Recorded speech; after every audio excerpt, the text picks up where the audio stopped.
Hello there. Has there been a time when you would listen to what people around you say rather than listen to what you believe is the right thing to do?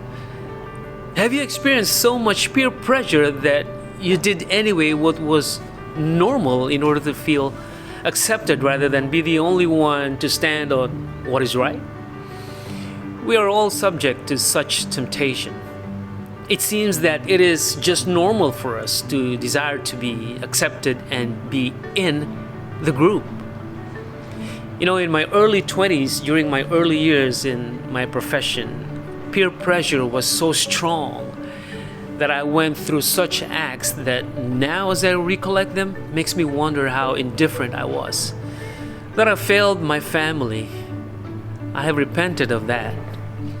Saul, who was king of Israel in the Old Testament, succumbed to the people's pressure.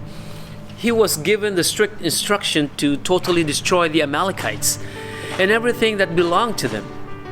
At first, when confronted by the prophet Samuel, he kept saying he did obey the Lord but kept the plunder, which to him were worth keeping to be sacrificed to the Lord.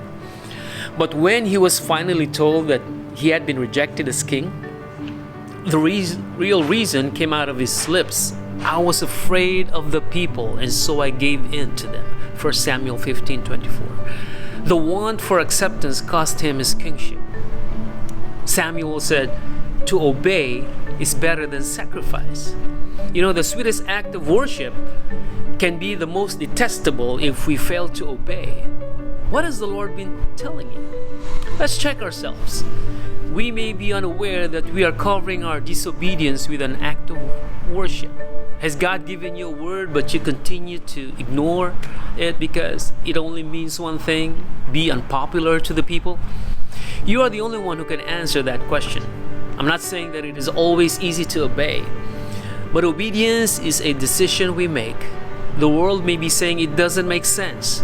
King Saul felt it doesn't make sense to throw these away, I'll keep them. It's during these times that our faith is tested and we simply obey, for we know God has got a much better plan. God bless you.